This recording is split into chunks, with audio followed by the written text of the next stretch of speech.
Cylinder சீக்கிரமாக காலி ஆகிடுதுன்னு சொல்லிட்டு யோசிப்போம். நம்ம இது போல் டேட் போட்டு வச்சுக்கிட்டோன்னா எந்த டேட்டில் காலி ஆகுதுன்னு கரெக்டாக தெரியும்.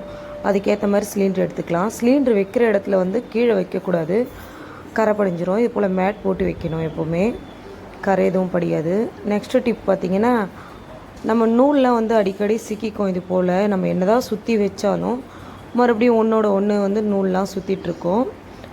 நான் பொட்டு வச்சு ஒரு டிப்ஸ் சொல்கிறேன் பாருங்கள்.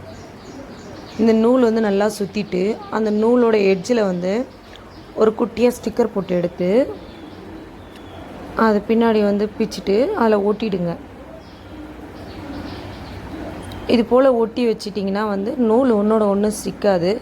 எல்லா நூலுக்குமே இது போல் ட்ரை பண்ணி பாருங்கள். நூல் எங்கே இருக்குன்றது கரெக்டாக கண்டுபிடிக்க முடியும். நெக்ஸ்ட்டு டிப் இப்போ கம்பல் திருகாணி லூஸாக இருக்கும். லூஸாக இருக்கிற கம்பலுக்கு நான் ஒரு டிப் சொல்கிறேன் பாருங்கள். ஸ்டிக்கர் இது மாதிரி ஓட்டை போட்டு கம்பல் உள்ளே இன்சர்ட் பண்ணிக்கோங்க. நான் திருப்பி போட்டுட்டேன், ஆனால் நீங்கள் போடுறப்ப கரெக்டாக போடுங்க. நம்ம ஒட்டுற பகுதி திருகாணி பகுதி பக்கமாக இருக்கணும். அப்போ தான் அந்த திருகாணியில் அந்த ஒட்டுற பகுதி ஒட்டிக்கும். அதுக்கப்புறமா காதில் நீங்கள் கம்பல் போட்டுட்டு இந்த ஸ்டிக்கரோடு சேர்த்து ஒட்டுறப்போ உங்களுக்கு அந்த லூஸ் இது தெரியாது. கம்பல் போடுறதுக்கு ஈஸியாக இருக்கும். அதுக்கப்புறம் நெக்ஸ்ட் டிப் சொல்கிறேன் பாருங்கள். காது ஓட்டியாக இருந்ததுன்னா அதே சேம் தான், ஸ்டிக்கர் வச்சு தான். ஸ்டிக்கர் திட்டமாக கட் பண்ணி நம்ம காதோட பின்பகுதியில் ஒட்டிக்கணும். நடுவில் ஒரு தொலை போட்டு ஒட்டிக்கணும். அந்த ஹோல்ஸ் அந்த தொங்கியிருக்கு பார்த்திங்களா, அந்த பக்கமாக அந்த இடத்துல கரெக்டாக ஒட்டிக்கணும். ஒட்டிட்டு கம்பல் ஃப்ரண்ட்லேருந்து போட்டு திருகாணி போட்டு நீங்கள் டைட் பண்ணிங்கன்னா கம்பல் தொங்கவே தொங்காது. ட்ரை பண்ணி பாருங்கள். நெக்ஸ்ட் இந்த டிப்ஸ் ஏற்கனவே சொல்லியிருக்கேன், மறுபடியும் சொல்கிறேன். நம்ம ட்ரெஸ்ஸில் பின் போட்டோன்னா பின் அப்படியே போட்ட இடம் ஹோல்ஸாக தெரியும்.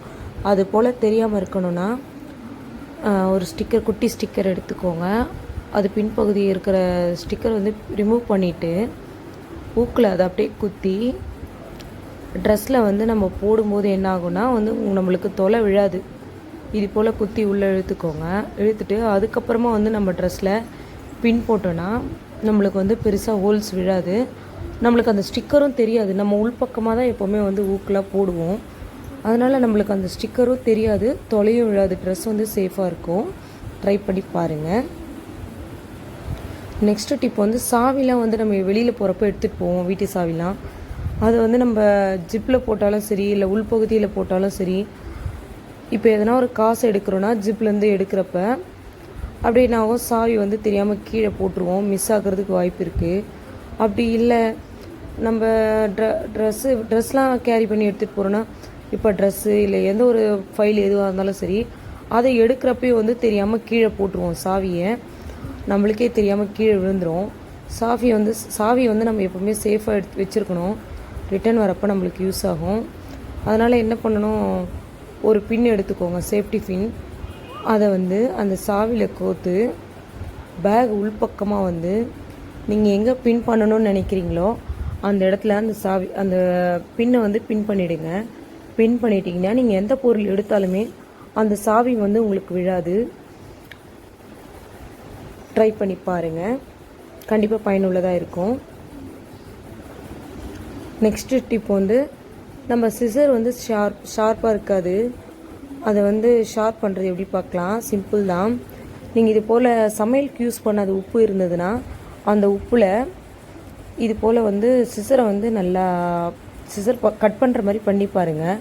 அதுக்கப்புறமா எடுத்து ஒரு பேப்பர் எடுத்து கட் பண்ணி காட்டுற பாருங்கள். நல்லா ஷார்ப்பாக கட் பண்ணோம். ட்ரை பண்ணி பாருங்கள்.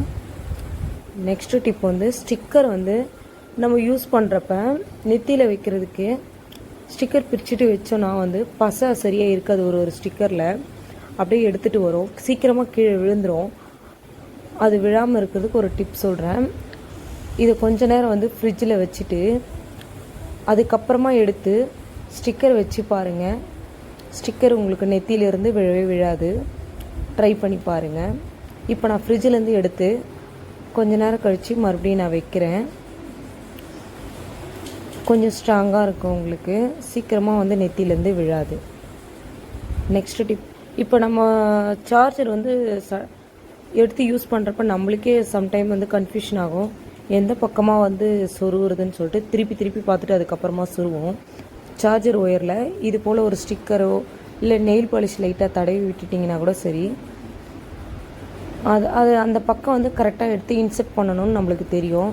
நம்மளுக்கு தெரியுதோ இல்லையோ பெரியவங்களுக்கு தெரியும். ஏன்னா அவங்களுக்குலாம் வந்து சார்ஜ் போடுறப்ப எந்த பக்கம் போடணுன்னு தெரியல நம்மளை கூப்பிடுவாங்க. நெக்ஸ்ட்டு இது போல் வந்து குஷி கிளிப்லாம் இருந்ததுன்னா ப்ளைனாக இருக்கிற குஷி கிளிப்பை கொஞ்சம் மேலே அழகுபடுத்தலாம். இது போல் கல் வச்ச ஸ்டிக்கர் இருந்ததுன்னா அதை எடுத்து இது போல் குஷி கிளிப்பில் ஒட்டிக்கிட்டிங்கன்னா பார்க்க அழகாக இருக்கும். குழந்தைங்களும் விரும்பி போட்டுப்பாங்க, மாடலாகவும் இருக்கும். நெக்ஸ்ட்டு நம்ம நெத்தியில் ஸ்டிக்கர் வச்சுட்டு போகிறது மாடலாக வச்சுட்டு போவோம். ஆனால் வெளியில் ஃபங்க்ஷன் போகிறப்போ ஃபங்க்ஷனில் விழுந்துடும். அந்த நேரத்துக்கு ஸ்டிக்கர் என்னடா பண்ணுறது, ஸ்டிக்கர் விழுந்துருச்சேன்னு நினைப்போம்.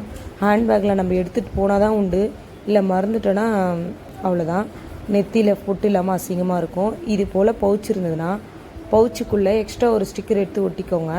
அப்படி இது போல் இல்லைனா நார்மல் பவுச்சுனாலும் அந்த உள்பகுதியில் ஒட்டிக்கோங்க. ஒட்டி எடுத்துகிட்டு போனீங்கன்னா நம்ம ஃபோன் எப்போவுமே எடுத்துகிட்டு போக மாட்டோம். அந்த ஃபோன்லேருந்து எடுத்து அப்படியே நம்ம நெத்தியில் ஒட்டிக்கலாம் ஸ்டிக்கரை. மறக்காமல் இதை ட்ரை பண்ணி பாருங்கள்.